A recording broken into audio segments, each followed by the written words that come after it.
حرام ہے نماز. کبھی نماز حرام ہے. کہتے ہیں شری رام ان کے سپنے میں آئے. لوٹی ہوئی جگہ پر, جبرن بنائی ہوئی جگہ پر نماز حرام ہے, اور جب نماز حرام ہے تو وہ مسجد ہو ہی نہیں سکتی.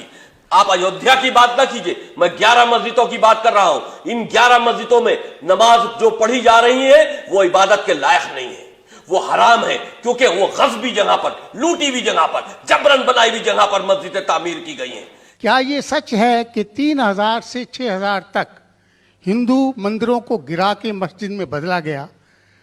کیا یہ سچ ہے کہ اسپیشلی اورنگزیب کے وقت میں ہزاروں لاکھوں ہندوؤں کو زبردستی ان کے جنیو کاٹ کے ان کو مجبور کیا گیا کہ وہ مسلمان بنیں؟ نمبر 2, جو کہ آج کے سمے کے انوسار ایک سوال میں پوچھ رہا ہوں. ہندوؤں پر ہندو میرج ایکٹ لاگو ہے, جس کی پریبھاشا میں سوائے کرسچنز اور مسلمز کو چھوڑ کے بدھ اور جین کو, سکھوں کو, سب کو شامل کیا گیا ہے. کیا مسلمانوں کا یہ کہنا نہیں بنتا کہ آپ سب کو شامل کرتے ہیں ہندو میرج ایکٹ میں, اس کا نام بدل کے ایک ایسا ایکٹ بنایا جائے جو سب پہ لاگو ہو, یا اس کے الٹرنیٹیولی ایک یونیفارم سول کوڈ جو دونوں دھرموں کے اچھے ٹینٹس کو شامل کرے, اس کو لاگو کیا جائے. ایک چیز میں یہ سمجھتا ہوں کہ مسلم لاء میں جو ول ہے, جس کے اندر یہ لکھا ہے کہ 1/3 سے زیادہ کوئی ول نہیں کر سکے گا, اس کا میں انکارپوریشن اگر یونیفارم سول کوڈ بنتا ہے تو میں چاہوں گا کہ وہ ہندوؤں پہ بھی لاگو ہو. یہ نہیں ہے کہ ہندو میرج ایکٹ کو اگر انڈین میرج ایکٹ میں بدلا جائے تو مسلمانوں پہ لاگو ہو اور ہندوؤں پہ کوئی چیز نہ آئے. مجھے اسلام میں یہ چیز بہت اچھی لگی. ایسے ہی کوئی یونیفارم سول کوڈ کے لیے یہ مسلمز آگے کیوں نہیں آ رہے, اس کی وجہ مجھے بتائی جائے. بھائی صاحب نے 3 سوالات پوچھے ایک سوال میں. پہلا سوال کہ ہسٹری سے پتہ چلتا ہے کہ اسلام تلوار کے زور پہ پھیلا کہ نہیں, لیکن یہ مجھ سے پوچھ رہے کیا یہ حقیقت نہیں ہے کہ 3000 سے زیادہ مندریں گرائی گئی تھی اور مسجد بنائے گئے اور بہت سے لوگوں کا قتل کیا گیا ہے؟ یہ بالکل غلط ہے, افواہ ہے. یہ میں کہہ سکتا ہوں کہ کچھ مندریں شاید گرائی گئی ہوئیں گی, اس سے میں نے کہا تو ایک بھی مندر نہیں گرائی گئی. ہو سکتا ہے کہ کچھ مسلمان اپنے آپ کو جو مسلمان کہتے ہیں ان نے آ کے کچھ مندروں کو گرایا ہوگا اور مسجد بنایا ہوگا, ہو سکتا ہے. لیکن یہ کہنا کہ 3000 سے 6000 مندر گرائے گئے, یہ بالکل افواہ ہے, بالکل غلط ہے, بے بنیاد ہے, بالکل بے بنیاد ہے. کچھ مسلمان راجاؤں نے غلط کام کیے ہوئیں گے, اس سے آپ اسلام کو دوشی نہیں ٹھہرا سکتے. اگر ہٹلر نے 60 لاکھ یہودی کو زندہ جلایا تو میں کہہ سکتا ہوں کہ کرسچینٹی خراب ہے؟ بالکل بے بنیاد ہے. وہ ہٹلر نے کیا, بائبل میں تو ہی لکھا ہے کہ جلانا چاہیے. اسی طریقے سے یہ خالی افواہ ہے. کچھ مندروں کو شاید گرایا گیا ہوگا, میں یہ نہیں کہتا کہ نہیں گرایا گیا, لیکن اس کو چھوٹی چیز کو لے کے اچھالا جاتا ہے میڈیا میں اور کتابیں لکھی جاتی ہے. آپ دیکھو ٹیپو سلطان کے خلاف آ گئے. آج بھی آپ جائیں گے میسور کے اندر, اس کے آزو بازو آپ دیکھیں گے تو ٹیپو سلطان کے جو آنگن کے اندر ہے اس کے اندر مندر ہے. اگر آپ یہ کہتے سچ ہے کہ 3000 سے 6000 مندر کو گرایا گیا تھا تو آپ کیسا زندہ بچے؟ آپ کہہ رہے تھے کہ 1000 لوگوں کو قتل کیا گیا, آپ کیسا زندہ بچے؟ آپ زندہ بچے یہ شہادت دے رہا ہے کہ مسلمان تلوار کے زور پہ نہیں پھیلا. اگر یہ سچ ہوتا تھا, آپ نے کہا 1000 لوگ کا قتل کیا, کچھ لوگ کا شاید قتل کیا گیا. دیکھو ہر مذہب میں there are black sheeps in every community. کچھ لوگ ہر مذہب میں خراب نکلتے ہیں, وہ مذہب کی غلطی نہیں, وہ مذہب کے ماننے والے کی. کرسچین میں آپ کو کچھ خراب لوگ ملیں گے, مسلمان میں ملیں گے, ہندو میں ملیں گے. ابھی آپ دیکھیں گے ہندوستان کے مسلمان کچھ لوگ ڈرگ میں ڈیل کرتے, ڈرگ میں دھندا کرتے. ڈرگ تو حرام ہے اسلام میں, کرتے تو ان کو دوش دینا چاہیے, اسلام کو نہیں. اسی طریقے سے آپ جو کہہ رہے 1000 لوگوں کا قتل کیا, یہ بالکل بے بنیاد چیز ہے. کچھ لوگ کا شاید کیا ہوگا, اور یہ ہی ثبوت ہے. میں نے میری تقریر میں کہا کہ 80% سے زیادہ غیر مسلم ہندوستان میں ہیں. یہ شہادت دے رہے ہیں کہ اسلام تلوار کے زور پہ نہیں پھیلا. آپ لوگ کو کیوں چھوڑا ان لوگ نے؟